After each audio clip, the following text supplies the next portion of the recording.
Hello everyone, welcome to Tenacity Builders and Designers. I am Rohan, a civil engineer and CEO of Tenacity Builders and Designers. So, ഞങ്ങളുടെ company start ചെയ്യുന്നത് 2016-ലാണ്. ഞങ്ങളുടെ services എന്ന് വെച്ച് കഴിഞ്ഞാൽ ഞങ്ങൾ building plan ഡിസൈനിങ്ങും full construction ചെയ്യുന്നുണ്ട്. അത് residential building ആയിക്കോട്ടെ, കൊമേഴ്ഷ്യൽ ബിൽഡിംഗ് ആയിക്കോട്ടെ, ഫുൾ എക്സിക്യൂഷൻ ചെയ്യുന്നുണ്ട്. വൈ എസ് എന്ന് ചോദിച്ചു കഴിഞ്ഞാൽ ഞങ്ങളുടെ കോർ ടീം ഫുൾ സിവിൽ ആയിട്ട് റിലേറ്റ് ചെയ്തിട്ടുള്ള കോഴ്സ് ചെയ്ത ടെക്നിക്കലി ക്വാളിഫൈഡ് ആയിട്ടുള്ള ആൾക്കാരാണ്. എല്ലാം പ്രൂവൺ ആയിട്ടുള്ള ടീം തന്നെയാണ് ഞങ്ങൾ ഹയർ ചെയ്തിരിക്കുന്നത്. പിന്നെ ഒരു കസ്റ്റമർ ഞങ്ങളെ തിരഞ്ഞെടുക്കുന്നത് 10,000-കണക്കിന് ഓപ്ഷൻസിന്റെ ഇടയിൽ നിന്നാണ് എന്ന് ഞങ്ങൾക്കറിയാം. അതും മിക്കപ്പോഴും ഒരു വീടെന്നുള്ള സ്വപ്നമാണ് അവർ ഞങ്ങളുടെ കയ്യിലേക്ക് ഭദ്രമായിട്ട് ഏൽപ്പിക്കുന്നത്. അപ്പോൾ തികച്ചും ഹ്യൂമാനിറ്റി ഇൻവെസ്റ്റ് ചെയ്തിട്ടുള്ള ഡീലാണ് ഞങ്ങൾ ചെയ്യുന്നത്. പിന്നെ ഓരോ ചുവടിലും റീടേക്ക് ഇല്ല എന്ന് ഉറപ്പുവരുത്തി സർജിക്കൽ പ്രിസിഷനിലൂടെയാണ് ഞങ്ങളുടെ എക്സിക്യൂഷൻ. പിന്നെ കൺസ്ട്രക്ഷനെ കുറിച്ച് ഒരുവിധം നിങ്ങൾക്ക് എല്ലാവർക്കും അറിയാം. എങ്കിലും ആസ് എ സിവിൽ എഞ്ചിനീയർ എനിക്ക് ഏതാനും റെക്കമെൻഡേഷൻ ഉണ്ട്. ഞങ്ങൾ ഏതൊരു പ്രൊജക്ട് എക്സിക്യൂട്ട് ചെയ്യുന്നതിന് മുമ്പും കസ്റ്റമറുടെ അടുത്ത് സോയിൽ ടെസ്റ്റിംഗ് റെക്കമെൻഡ് ചെയ്യാറുണ്ട്. കാരണം സോയിൽ ടെസ്റ്റിനെ ബേസ് ചെയ്ത് സോയിലിന്റെ ഒരു പ്രൊഫൈൽ നമുക്ക് സ്റ്റഡി ചെയ്ത് അതിന്റെ ബെയറിംഗ് കപ്പാസിറ്റി മനസ്സിലാക്കിയിട്ടായിരിക്കും നമ്മൾ ഈ ബിൽഡിങ്ങിന് എന്ത് ഫൗണ്ടേഷൻ വേണമെന്ന് നിശ്ചയിക്കുക. ഇനി സോയിൽ മോശമാണെങ്കിൽ നമ്മൾ സ്ട്രക്ചറൽ എഞ്ചിനീയറിന്റെ കയ്യിൽ നിന്ന് സ്ട്രക്ചറൽ ഡിസൈൻ ഒക്കെ എടുത്തതിന് ശേഷമായിരിക്കും കൺസ്ട്രക്ഷൻ ചെയ്യുക. പിന്നെ ഈ സ്ലൈഡിൽ സെക്കൻഡ് ഇമേജ് കണ്ടില്ലേ, അതായത് ഇത് ഒരു ബിറ്റുമിൻ കോട്ടിംഗ് ആണ്. ഫൗണ്ടേഷന് മുകളിൽ നമ്മൾ ബിറ്റുമിൻ കോട്ടിംഗ് പ്രൊവൈഡ് ചെയ്യണം. അതായത് ഇത് കാപ്പിലറി റൈസ് പ്രിവെന്റ് ചെയ്യാൻ വേണ്ടിയുള്ള മെത്തേഡാണ്. ചില വീടുകളുടെയൊക്കെ ഭിത്തിയിൽ പെയിന്റ് ഒക്കെ കൊമളച്ചിരിക്കുന്നുണ്ടല്ലേ, അത് തടയാൻ വേണ്ടിയുള്ള ഒരു ടെക്നിക്കാണ്. പിന്നെ പെസ്റ്റ് കൺട്രോൾ ചെയ്യുക, അതായത് ചെതലിനെ പ്രതിരോധിക്കാനുള്ള കെമിക്കൽ ട്രീറ്റ്മെന്റ് ചെയ്യുക. പിന്നെ കൂടുതലും നമ്മളിപ്പോൾ യൂസ് ചെയ്യുന്നത് സോളിഡ് ബ്ലോക്സ് ആണല്ലോ. സോളിഡ് ബ്ലോക്സ് ചുമ്മാ റേറ്റ് കുറഞ്ഞ സോളിഡ് ബ്ലോക്സ് യൂസ് ചെയ്യുന്നതിലല്ല കാര്യം, ഈ സോളിഡ് ബ്ലോക്സിന്റെ ക്വാളിറ്റി അറിയും. അപ്പോൾ ഇതിന്റെ ക്വാളിറ്റി അറിയാനായിട്ട് 3 എണ്ണത്തിന്റെ ഒരു സാമ്പിൾ എടുത്തിട്ട് നിയറസ്റ്റ് എഞ്ചിനീയറിംഗ് കോളേജിൽ പോയി കഴിഞ്ഞാൽ അതിന് 4 Newton/mm² ഉണ്ടോ എന്ന് നമുക്ക് ടെസ്റ്റ് റിപ്പോർട്ടിലൂടെ അറിയാൻ പറ്റും. പിന്നെ ഈ സ്ലൈഡിൽ ലെഫ്റ്റ് സൈഡിലെ ഇമേജിൽ കണ്ടില്ലേ, അതായത് സോളിഡ് ബ്ലോക്കിന്റെ ടോപ്പിലും അതായത് വാർക്കയുടെ അടിയിലുമായിട്ട് ഒരു കറുത്ത ഷീറ്റ് ഇട്ടിരിക്കുകയാണ്. അതായത് ഇത് എക്സ്പാൻഷൻ പേപ്പർ എന്നാണ് ഇതിന് പറയുന്നത്. അതായത് സോളിഡ് ബ്ലോക്സും വാർക്കയും തമ്മിലുള്ള ജോയിന്റിൽ ഇട്ട് കഴിഞ്ഞാൽ വാർക്കയും സോളിഡ് ബ്ലോക്സും തമ്മിലുള്ള ജോയിന്റിൽ ക്രാക്ക് ഫോം ചെയ്യാതിരിക്കാൻ ഇത് സഹായിക്കും. പിന്നെ അടുത്ത ഇമ്പോർട്ടൻറ്റ് സംഭവം എന്ന് വെച്ച് കഴിഞ്ഞാൽ റൂഫ് സ്ലാബ് കോൺക്രീറ്റിംഗ്.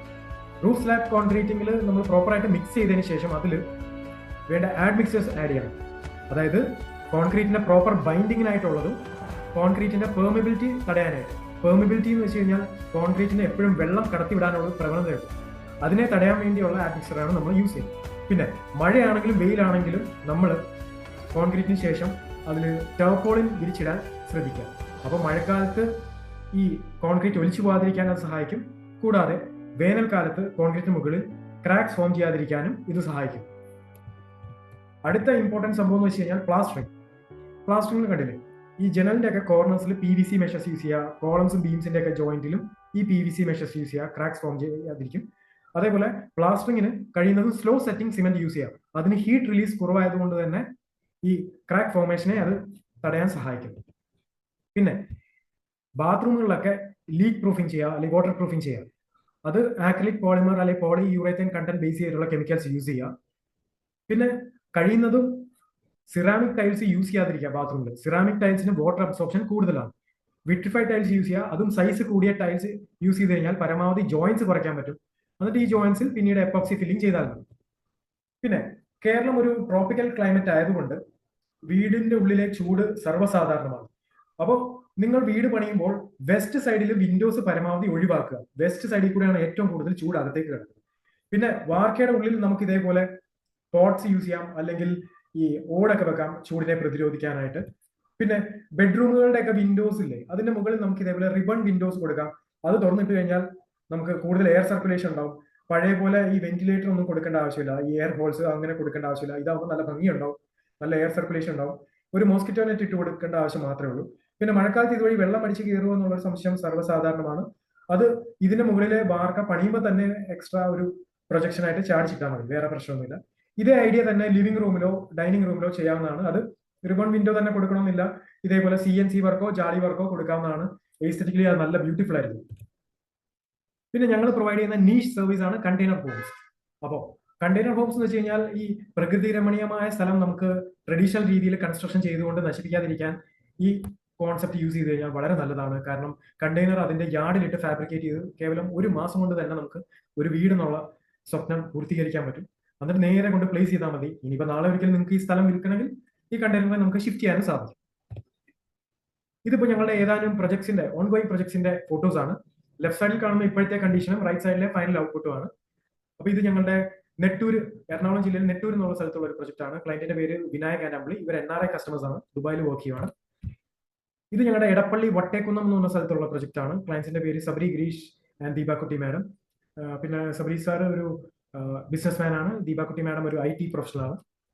ഇത് ഞങ്ങളുടെ പത്തനംതിട്ട ജില്ലയിൽ മല്ലപ്പള്ളി എന്ന് പറഞ്ഞ സ്ഥലത്തുള്ള ഒരു പ്രൊജക്ട് ആണ്. ക്ലയന്റിന്റെ പേര് എബ്രഹാം, പുള്ളി ഒരു മെർച്ചന്റ് നേവിക്കാരനാണ്. ഇത് പത്തനംതിട്ട ജില്ലയിൽ തന്നെ നെടുങ്ങാടപ്പള്ളി എന്ന് പറഞ്ഞ സ്ഥലത്തുള്ള ഒരു പ്രൊജക്ട് ആണ്. ക്ലയന്റിന്റെ പേര് ബിബിൻ. ജസ്റ്റ് വർക്ക് സ്റ്റാർട്ട് ചെയ്തിട്ടേ ഉള്ളൂ. പിന്നെ ഇത് എടപ്പള്ളിയിലുള്ള ഒരു പ്രൊജക്ട് ആണ്. ഇവരുടെ തന്നെ ഒരു പഴയ വീട് മുമ്പിലുണ്ട്, അത് ഞങ്ങൾ പൊളിച്ചു പുതിയ വീട് നിർമ്മിച്ചുകൊണ്ടിരിക്കുകയാണ്. ഇത് കോട്ടയം ജില്ലയിൽ ബേക്കർ ഹിൽസിന്റെ അടുത്തുള്ള ഒരു പ്രൊജക്ട് ആണ്. 3 സ്റ്റോറി അപ്പാർട്ട്മെന്റ് ആണ്. പിന്നെ ഇത് ഞങ്ങളുടെ കംപ്ലീറ്റ് ആയിട്ടുള്ള ഏതാനും പ്രൊജക്ട്സ് ആണ്. ഇത് ഫസ്റ്റ് കാണുന്ന ഇമേജ്, ലെഫ്റ്റ് സൈഡിൽ ഫസ്റ്റ് കാണുന്ന ഇമേജ് ടെനാസിറ്റി ബിൽഡേഴ്സ് ആൻഡ് ഡിസൈനേഴ്സിന്റെ ഫസ്റ്റ് അവർ പ്രൊജക്ട് ആണ്. പിന്നെ ഇതൊക്കെ എറണാകുളം ജില്ലയിൽ ഞങ്ങൾ പൂർത്തീകരിച്ച ഏതാനും ബിൽഡിംഗ്സ് ആണ്. ഇത് ഇന്ന് third from the left Alappuzha ജില്ലയിൽ പൂർത്തീകരിച്ച ഒരു പ്രൊജക്ട് ആണ്. ഇതിൽ third from the left Idukki ജില്ല മൂലമറ്റം എന്ന് പറഞ്ഞ സ്ഥലത്ത് പൂർത്തീകരിച്ച ഒരു പ്രൊജക്ട് ആണ്. ഇതിൽ ഫോർത്ത് ഫ്രം ദ ലെഫ്റ്റ് ഒരു 140 കൊല്ലം പഴക്കമുള്ള ഒരു വീട് കോട്ടയം പുതുപ്പള്ളി എന്ന സ്ഥലത്ത് ഉള്ള വീട് ഞങ്ങൾ റെനോവേറ്റ് ചെയ്താണ്. പിന്നെ ഇത് ഞങ്ങളുടെ ഏതാനും അപ്കമിങ് പ്രൊജക്ട്സ് ആണ്. എടപ്പള്ളി ടോളിൽ ഒരു അപ്പാർട്ട്മെന്റ് പ്രൊജക്ട് വരുന്നുണ്ട്. പിന്നെ ആലപ്പുഴ ജില്ലയിൽ ഒരു റിവർ സൈഡ് പ്രൊജക്ട് വരുന്നുണ്ട്. മഞ്ഞുമലിൽ ഒരു വീടിന്റെ പ്രൊജക്റ്റും വരുന്നുണ്ട്. ഇതൊക്കെയാണ് ഞങ്ങളുടെ മേജർ ക്ലയൻസ്. ഇതാണ് ഞങ്ങളുടെ contact address. So, whenever we complete a project, we not only leave behind a signature, but also a legacy. Thank you once again.